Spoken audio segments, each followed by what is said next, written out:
आइए साहब, इसका जो स्मरणीय तथ्य है उस पर चर्चा करते हैं। सिंगल फेज इंडक्शन मोटर में आपने महसूस किया था कि हमारी रोटेटिंग मैग्नेटिक फील्ड यहाँ पे उत्पन्न नहीं होती, क्योंकि हम सप्लाई कैसी देते हैं, सिंगल फेज एसी देते हैं, जिसके वजह से दिक्कत ये होता है, मेरा स्टार्टिंग टॉर्क क्या होता है साथियों, जीरो होता है। स्टार्टिंग टॉर्क जीरो होता है, मशीन आपकी सेल्फ स्टार्ट नहीं होती। सेल्फ स्टार्टिंग बनाने के लिए हमें मैग्नेटिक फील्ड को क्या कराना पड़ेगा, रोटेट कराना पड़ेगा। और मैग्नेटिक फील्ड तभी रोटेट होंगी जब आप क्या करेंगे, सिंगल फेज को कम से कम 2 फेज में बदलेंगे। तो सप्लाई तो सिंगल फेज का ही रहता है, लेकिन हम 2 भागों में वाइंडिंग को बांट करके, एक आपका मेन वाइंडिंग और एक स्टार्टिंग वाइंडिंग करके बड़ी आसानी से हम क्या करते हैं, फेज का स्प्लिटिंग कर लेते हैं, 2 फेज में इसको बांट लेते हैं। और ये डिफरेंस कितने का आता है, 90 डिग्री का आता है, और तब जाकर के हमारी मशीन क्या होती है, स्टार्ट हो जाती है। तो ये जो उद्देश्य था वो सिर्फ किसके लिए था, मशीन को स्टार्ट करने के लिए। रन करते समय ये जरूरी नहीं है, क्योंकि सेंट्रीफ्यूगल स्विच लगाकर इसको ओपन कर देते हैं। जैसे ही हमारे निर्धारित गति के 75% तक यह पहुंचता है, इसको क्या करते हैं, ओपन कर देते हैं। अब आइए अगली बात है, किसी सिस्टम में आने वाले फॉल्ट में सुधार की विधि क्या कहलाती है, फॉल्ट रेक्टिफिकेशन। रेक्टिफिकेशन का मतलब होता है फॉल्ट को सुधार करने की प्रक्रिया करना, समझ गए। तो सुधार की प्रक्रिया जो कहलाती है वही आपकी क्या है, फॉल्ट रेक्टिफिकेशन है। पहले तो फॉल्ट को पता करें, पता करने के बाद उसको दूर करें, ये हमारा उत्तरदायित्व होता है। सिंगल फेज मोटर की संरचना आपके 3 फेज मोटर के समान ही रहती है। अंतर सिर्फ इतना होता है साथियों कि 3 फेज में आप कैसी सप्लाई देते हैं, 3 फेज की, और सिंगल फेज में आप कैसी सप्लाई देते हैं, सिंगल फेज की। पहला चीज, 3 फेज के स्टेटर में कैसा वाइंडिंग, 3 फेज का वाइंडिंग स्टार या डेल्टा लगाना पड़ता है। सिंगल फेज में हमें कैसी वाइंडिंग लगानी पड़ती है, सिंगल फेज की वाइंडिंग। और नॉर्मली आपका लो वोल्टेज पर यह संचालित होता है, क्योंकि आप जानते हैं हमारी एसी सिंगल फेज की आपको कितनी वोल्टेज तक प्रदान कर सकती है, मैक्सिमम 250 वोल्ट, और स्टैंडर्ड हम लोग क्या लेते हैं, 230 लिया करते हैं, ठीक है। ये एवरेज वैल्यू हमारा रहता है। Split phase induction motor phase splitting के सिद्धांत पर काम करता है। फेज स्प्लिटिंग का मतलब आपको अभी जस्ट बताया था, 2 भागों में फेज को बांटते हैं, यानी आपका जो वाइंडिंग था टोटल सिंगल फेज का, उसको मेन वाइंडिंग और स्टार्टिंग वाइंडिंग में बदला, और बीच में कितने का अंतर किया, 90 का किया। तो ये उद्देश्य जो है वह किस लिए था, मशीन को स्टार्ट करने के लिए, स्टार्टिंग टॉर्क को विकसित कराने के लिए। और याद रखना, हमारी रोटर कैसी होती है, सभी जगह आपने देखा नॉर्मली मैक्सिमम मशीनों में मेरी रोटर कैसी थी, सिंगल फेज में स्क्वायरल केज टाइप का था। क्वेश्चन जो बार बार पूछा जाता है, मेन वाइंडिंग और स्टार्टिंग वाइंडिंग के बीच कितने का फेज अंतर होता है, आप जवाब देंगे साहब कितने का, 90 का। उसके बाद स्प्लिट फेज इंडक्शन मोटर, ये बहुत कम एचपी की होती है, कितना साहब, 0.5 एचपी की, और इसकी क्षमता हम लोग क्या करते हैं, कम क्षमता की होती है। साथ ही साथ इसका पावर फैक्टर भी क्या होता है, कम होता है। हमेशा याद रखना, सिंगल फेज इंडक्शन मोटर का power factor 3 phase induction motor से क्या होता है, बिल्कुल विद्यार्थी जी, 3 फेज इंडक्शन मोटर से कम होता है। 3 फेज का पीएफ हमेशा ज्यादा होता है, सिंगल फेज का हमेशा कम होता है। स्प्लिट फेज मोटर को हम एक और नाम से जानते हैं, वो नाम क्या है, resistance start induction run motor, क्योंकि आपने रेजिस्टेंस बढ़ाया है कहां पर, स्टार्टिंग वाइंडिंग में, याद है ना। स्टार्टिंग वाइंडिंग में रेजिस्टेंस अधिक होती है, मेन वाइंडिंग में रेजिस्टेंस कम होती है। स्टार्टिंग में रिएक्टेंस कम होता है और मेन में रिएक्टेंस ज्यादा होता है। मेन में फ्लक्स ज्यादा मिलती है, स्टार्टिंग में फ्लक्स कम मिलती है। ये सब छोटी छोटी बातें याद रखिएगा, एग्जाम में क्वेश्चन आता है। आपका कैपेसिटर टाइप का जो इंडक्शन मोटर है, उसका भी रोटर कैसा होगा, स्क्वायरल केज टाइप का। कैसा होगा साथियों, स्क्वायरल केज टाइप का होगा।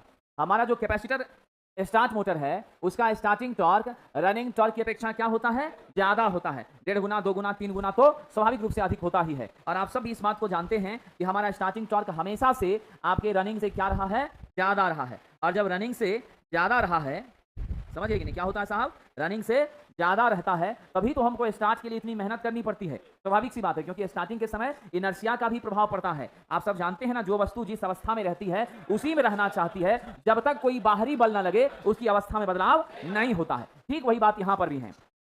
कैपेसिटर स्टार्ट मोटर का इस्तेमाल कहां करते हैं, बेल्ट से चलने वाले पंखों में करते हैं, ब्लोअर में करते हैं, ड्रायर में करते हैं, पंप में करते हैं, वॉशिंग मशीन में करते हैं। ये सब जहां भी आपको कम ताकत की जरूरत पड़ती है, लो एचपी का जो मशीन है, वहां सब पर इसका क्या करते हैं, हम प्रयोग करते हैं। फिर आपका परमानेंट कैपेसिटर में सेंट्रीफ्यूगल स्विच का प्रयोग नहीं किया जाता। एकदम इंपॉर्टेंट पॉइंट है। आपके पास 3 कैपेसिटर टाइप की मोटर है, एक कैपेसिटर स्टार्ट है, एक capacitor start and capacitor run है, एक परमानेंट कैपेसिटर है। तो परमानेंट कैपेसिटर में हम लोग सेंट्रीफ्यूगल स्विच नहीं लगाते, यानी आपका जो परमानेंट कैपेसिटर है रनिंग में भी जुड़ा रहेगा, स्टार्टिंग में भी जुड़ा रहेगा। जैसे आपका ये फैन है, इस फैन में हम सप्लाई के स्विच के अलावा दूसरा कोई स्विच नहीं लगाते हैं, स्वाभाविक सी बात है।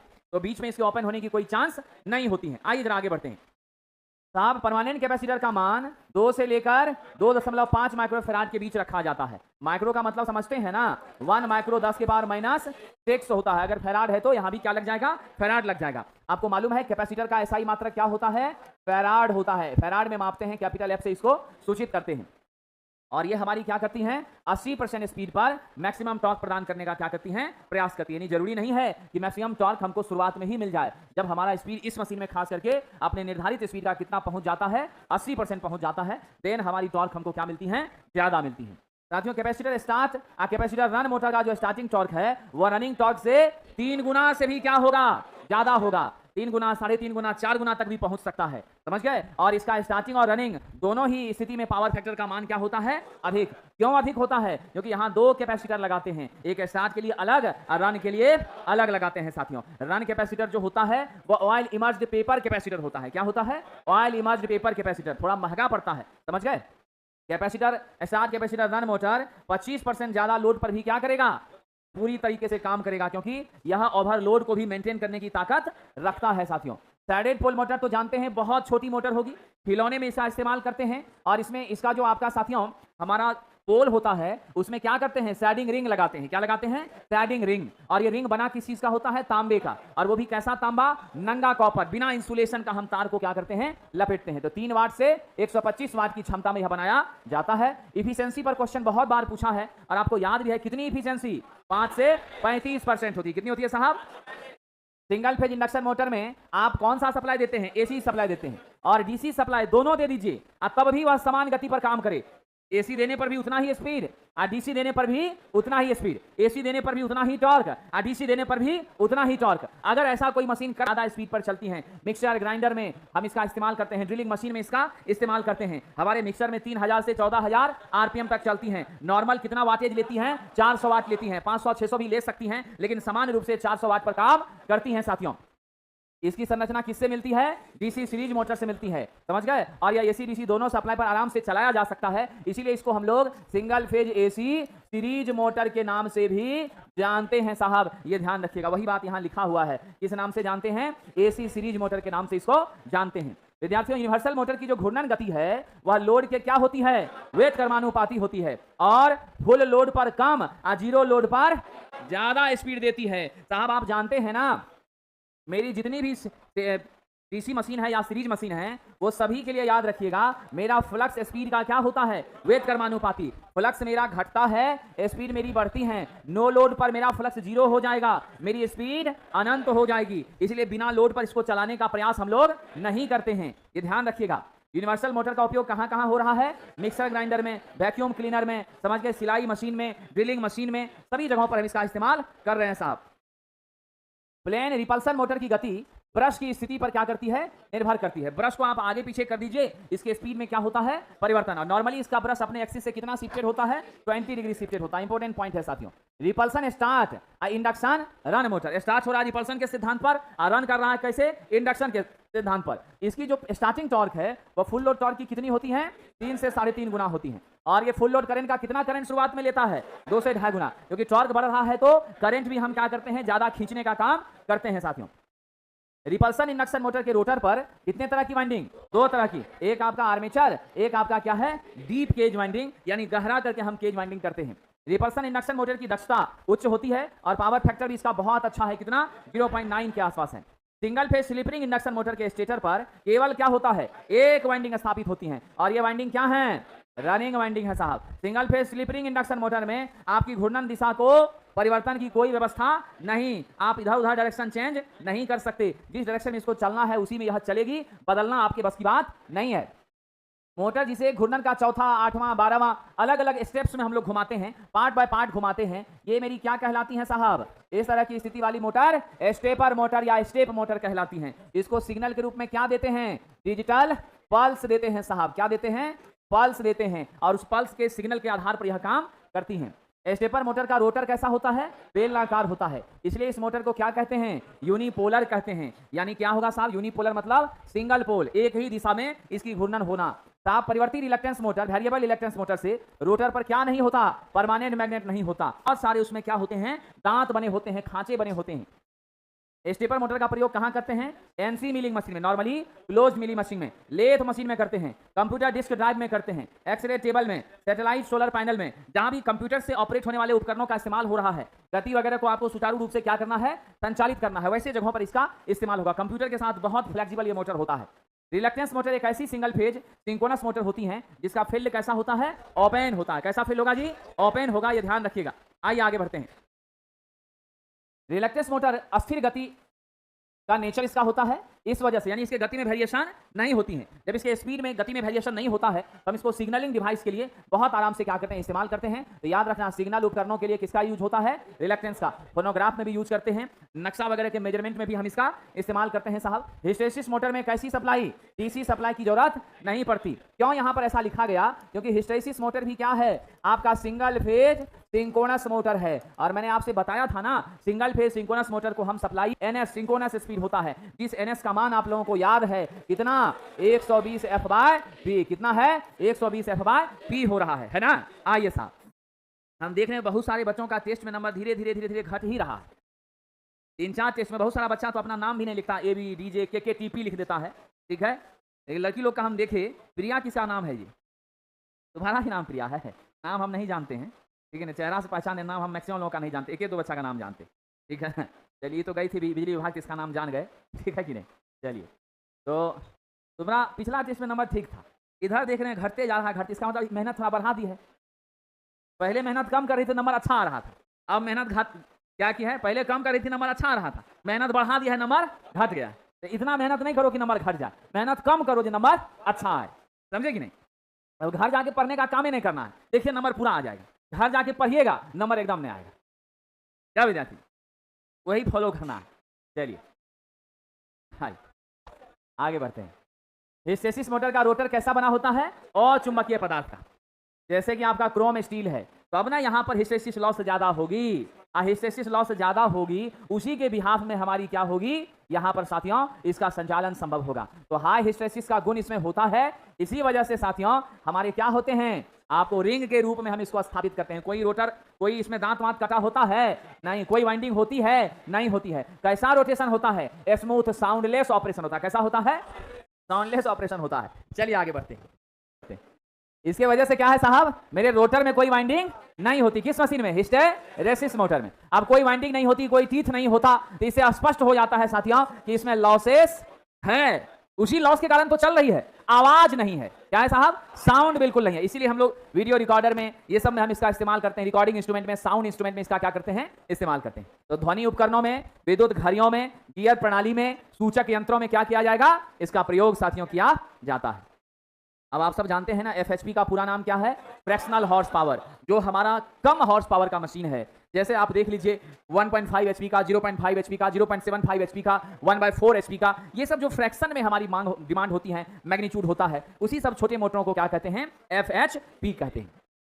तो निम्न लोड वाले उपकरण में साहब सिंगल फेज की FHP मोटर का क्या होता है? प्रयोग होता है। हम अपने घरों में भी क्या करते हैं? सिंगल फेज के FHP का साथियों इस्तेमाल करते हैं। वैक्यूम क्लीनर में कितना? 3/4 HP का कौन सा मोटर? यूनिवर्सल मोटर होता है। लेथ मशीन में single phase capacitor run motor. बड़ा लेथ होता है तो डीसी शंट मोटर। ये दोनों का स्पीड कैसा होता है? कांस्टेंट होता है। और आप जानते हैं लेथ मशीन में अगर कांस्टेंट स्पीड पर हम रोटेट कराएंगे तभी प्रॉपर तरीके से आपके लोहे के पीस की कटिंग हो पाएगी, शेपिंग हो पाएगी। समझ गए ना? लेथ मशीन से हम क्या करते हैं? लोहा को प्रॉपर शेप में काटने का, मेटल की कटिंग, मेटल की शेपिंग करने का काम करते हैं। आजकल तो CNC प्रोग्रामिंग के माध्यम से तब हम काम कर रहे हैं, बहुत स्मूथ सब कुछ हो जा रहा है। कैपेसिटर रन मोटर का जो पावर फैक्टर है वह क्या होता है? हाई रहता है साहब। किस समय? रनिंग के समय। सिराज मोटर, इसका पावर फैक्टर यूनिटी होती है, स्टार दे दीजिएगा, याद रखिएगा। सरगे मोटर भी कई लोग बोलते हैं या सिराज मोटर भी बोलते हैं। यह पावर फैक्टर इसकी क्या है साथियों? 1 है, इकाई है। सिंगल फेज मोटर का पावर फैक्टर कम होता है और आप लोग जानते हैं नॉर्मली 0.6 लैगिंग हुआ करता है। स्प्लिट फेज मोटर में स्टार्टिंग वाइंडिंग आपके सेंट्रीफ्यूगल स्विच से क्या होती हैं? जुड़ी रहती हैं। 75% स्पीड पर जब पहुंच जाएगा तब क्या करेंगे साहब? चलेगी, क्योंकि टॉर्क ही उत्पन्न नहीं होगा तो स्वाभाविक है स्टार्ट नहीं होगा। रनिंग कंडीशन में कैपेसिटर शॉर्ट कर जाए तो मोटर जिस स्पीड में चल रही है उसी में चलती रहेगी। बंद करके दोबारा चालू कीजिएगा तब नहीं चलेगी। जैसे ये पंखा चल रहा है, चलते चलते इसका कैपेसिटर शॉर्ट हो जाए तो पंखा चलता ही रहेगा, बाद में बंद हो जाएगा, लाइन कट जाएगी, दोबारा स्विच दीजिएगा तब नहीं चलेगा। स्प्लिट फेज मोटर की रनिंग वाइंडिंग में प्रतिरोध क्या होता है? कम, और रिलक्टेंस ज्यादा होता है। Capacitor start capacitor run motor में रनिंग कैपेसिटर आपके स्टार्टिंग वाइंडिंग के साथ क्या होती हैं? श्रेणी में जुड़ी होती हैं, और इस कैपेसिटर का पावर फैक्टर क्या है? काम है पावर फैक्टर को बढ़ाना। स्टार्टिंग कैपेसिटर का काम क्या है? टॉर्क को बढ़ाना, अब मोटर को स्टार्ट करने की स्थिति पैदा करना। रनिंग कैपेसिटर का काम मोटर के पावर फैक्टर को क्या है साहब? बढ़ाना। सिंगल फेज मोटर का जो शुरुआत के समय में रोटर के द्वारा उत्पन्न टॉर्क है कितना होता है? सबको याद है ना, स्टार्टिंग टॉर्क टीएसटी कितनी होती है? 0 होती है। रिलक्टेंस मोटर का टॉर्क चुंबकीय क्षेत्र द्वारा क्या होता है? उत्पन्न होता है, मैग्नेटिक रिलक्टेंस के माध्यम से क्या होता है? उत्पन्न होता है। ये कैसी मोटर है? अनउत्तेजित। अनउत्तेजित का मतलब एक्साइटेशन इसको देना नहीं पड़ता है अलग से, समझ गए? हिस्टेसिस मोटर के सिद्धांत पर ही यह भी काम करता है। इसका रोटर क्रोम स्टील का बना होता है। क्रोम स्टील कैसा पदार्थ है? अचुंबकीय पदार्थ है, बहुत अच्छा चुंबकीय गुण उसमें नहीं पाया जाता है। यूनिवर्सल मोटर की गति को थायरिस्टर के द्वारा नियंत्रित कर सकते हैं, और थायरिस्टर परिवार का सदस्य कौन है? SCR, silicon control rectifier. Universal motor के घूर्णन की दिशा बदलने के लिए क्या करना है? ब्रश का लीड को भी इधर उधर पलट देना है, चेंज कर देना है। रिपल्सन मोटर कैसी मोटर है? Self starting. सिंगल फेज की मोटर तो हैं लेकिन खुद से स्टार्ट हो जाती हैं। रिपल्सन मोटर में ब्रश को एक दूसरे से कैसे जोड़ते हैं? जम्फर तार से। कैसे जोड़ते हैं? जम्फर तार। जम्फर तार समझते हैं? ये पोल है, यहां सप्लाई लाइन जा रहा है, और ये भी दूसरा पोल है, यहां से इधर हमको लाइन जोड़ना है, यहां से ऐसा जो तार जोड़ दिया ना, यही तार क्या है? मेरा जम्फर है, समझ गए? एक दूसरे के ऊपर से हमने तार लाके कनेक्शन कर दिया, वो जम्फर कहलाता है। रिपल्सन इंडक्शन मोटर का पावर फैक्टर अच्छा होता है, कितना? 0.9। लैगिंग, हमेशा याद रखिएगा, मशीनों में पावर फैक्टर कैसी होंगी? लैगिंग होंगी। रिपल्सन मोटर की गति परिवर्तन को या तो आप वोल्टेज में बदलाव लाइए या ब्रशेस की स्थिति में बदलाव लाइए। ब्रश का पोजीशन चेंज कीजिए या सप्लाई वोल्टेज में आप चेंजिंग लाइए, तभी जाकर के क्या होता है? इसकी गति परिवर्तित हो सकती है। लीजिए साहब, बहुत ही कठिन प्रश्न आपके बीच आ गया है। 120 वोल्ट का वोल्टेज है, कितना है? 120 वोल्ट। फ्रीक्वेंसी कितना है? 50 हर्ट्ज। लाइन करंट कितना है जी? आपका 5 एम्पियर। पीएफ कितना है सरकार? 65%। इसी को क्या लिखिएगा? 0.65। आप सब जानते हैं पावर फैक्टर को ही cos फाई कहा जाता है ना, कितना होगा? 0.65 हो गया। आप सबको पूछ रहा है सक्रिय बिजली कितना ले रहा है? सक्रिय बिजली का मतलब एक्टिव पावर। विद्यार्थियों, एक्टिव पावर को कैसे सूचित करते हैं? P से क्या होता है? VI cos फाई होता है। विद्वानों, V के बदले क्या लिखिएगा? 120। I के बदले क्या लिखिएगा जी? 5। cos फाई कितना? 0.65। गुना कीजिए, 12 पंचे 60, गुना 0.65 कितना आ रहा है? 390 वाट आ गया active power. Option number B क्या है? सही उत्तर है।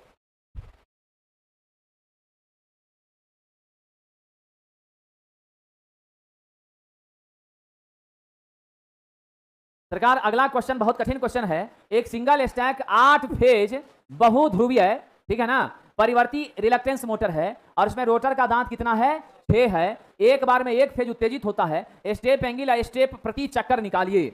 बहुत आसान है, आप देख रहे हैं कितना दे दिया है? 8 दे दिया है सिंगल स्टैक का। यानी आपके पास स्टेटर का टीथ है 8, रोटर का टीथ है 6। अल्फा का फॉर्मूला आप जानते हैं, NS minus NR by NS into NR गुना 360। वही किया ना, 8 माइनस 6 बाय 8 गुना 6 गुना 360। तो साहब 2 बटा कितना हो गया? सिंप्लीफाई करिए, एंगल आएगा 15 डिग्री। और ये तो स्टेप हो गया कि 15-15 के स्टेप पर मेरा रोटर क्या कर रहा है? रोटेट कर रहा है। अब आपसे पूछना है प्रति रिवॉल्यूशन कितना स्टेप है, तो उसका फॉर्मूला क्या था? 360 बटा अल्फा। अल्फा मेरा 15 निकल ही गया है, 360 बटा 15 कर दिए, क्या आ गया? 24। तो स्टेप पर रिवॉल्यूशन कितना? 24। यानी 24 चक्कर लगा रहा है, तब जाकर के क्या हो रहा है? 360 का एक साइकिल को पूरा कर रहा है। इसका ये मतलब है साथियों, यानी 24 बार खट खट खट खट खट करेगा तब 360 का साइकिल पूरा करेगा। ये इसका मामला है साथियों। चलिए आगे बढ़ें। आइए साहब, कह रहा किसी स्टेपर मोटर में स्टेप एंगल अल्फा ही कितना दे दिया? 45 दे दिया। विभेदन बताइए स्टेप प्रति चक्कर कितना? बहुत आसान है, क्या होगा? 360 बटा अल्फा। 360 बटा 45 करिए, कितना हो गया? 8 हो गया, है कि नहीं है? चलिए आइए आगे बढ़ते। एक वेरिएबल इलेक्ट्रिक मोटर में 4 पोल के साथ प्रत्येक में कितना दांत है? और रोटर में टोटल कितना दे दिया? 80। स्टेप एंगल बताइए साहब। तो स्टेटर का पोल कितना है? 4। टीथ कितना? 4 गुना 10 बराबर 40। फॉर्मूला मालूम है ना, NS माइनस NR। तो NS तो आपका 40 ही मिला, 40 माइनस 80 बटा 40 गुना 80। सिंप्लीफाई कर लिए, क्या आ गया? 4.5 आ गया। यही सब छोटा छोटा क्वेश्चन पूछेगा इस चैप्टर में। कह रहा है एक फैन 10 पोल के लिए बना है, 60 हर्ट्ज का सप्लाई दे रहे हैं, गति नियंत्रक के चयन पर आधी गति कितनी होगी? तो हम लोग गति को क्या कर रहे हैं, हाफ करना चाह रहे हैं। तो पोल 10 है, एफ कितना है 60। सिंक्रोनस स्पीड जानते हैं 120 F/P होता है, सीधे वैल्यू रखिए साहब, 120 गुना 60/10 720। हम लोग आधा स्पीड घटा रहे हैं सरकार, कमशी क्या है 360। चलिए साहब आगे बढ़ें, तो घटा देना है।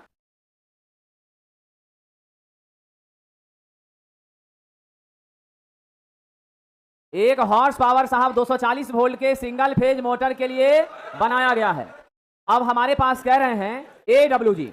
AWG क्या है? American wire gauge. जैसे भारत में क्या है SWG, स्टैंडर्ड वायर गेज। क्या काम करता है? मोटाई को मापता है। किसकी मोटाई? कंडक्टर की मोटाई को, या किसी मेटल के सीट की मोटाई को भी माप सकता है। तो हम इसके माध्यम से कंडक्टर के व्यास को मापते हैं, कंडक्टर की मोटाई को मापते हैं, मेटल के सीट को मापने का काम करते हैं। ध्यान रखिएगा। अब यहां समझिए साहब, ठीक है, कि अमेरिकन वायर गेज भी क्या कर रहा है? मोटाई मापने का काम कर रहा है। तो हम लोग सिंगल फेज के लिए नॉर्मली कितने का लेंगे? 12 AWG लेंगे। आप सबको मालूम है ना, मैंने आपसे कहा था SWG नंबर बढ़ेगा, मोटाई मेरी क्या होगी? घट जाएगी। मोटाई घटेगी, मेरा रेजिस्टेंस बढ़ जाएगा, मेरी धारा कम हो जाएगी। साहब SWG नंबर घटेगा, मोटाई बढ़ेगी, मोटाई बढ़ेगी, रेजिस्टेंस घटेगा, रेजिस्टेंस घटेगा, करंट का मान ज्यादा होगा। आपसे मैं पूछता हूं 6 SWG और 24 SWG है, किसमें करंट ज्यादा जाएगा? 6 में ज्यादा जाएगा, क्योंकि 6 वाला मोटा है और रेजिस्टेंस क्या है? कम है, और 24 वाला पतला है, रेजिस्टेंस क्या है इसका? अधिक है। जितना SWG या AWG नंबर बढ़ेगा, तार उतनी पतली होगी। ठीक है, ऐसे स्टैंडर्ड हम लोग 0 से 36 नंबर तक क्या करते हैं? यूज करते हैं साथियों। चलिए विद्यार्थी, इसका कोई फॉर्मूला नहीं होता है। जो फॉर्मूला, जो टेक्निक है वो यही है जो मैंने आपके बीच चर्चा किया है। बाकी चार्ट रहता है, उस चार्ट के हिसाब से आपको काम करना पड़ता है। ठीक है, आइए साहब, जितने भी युवा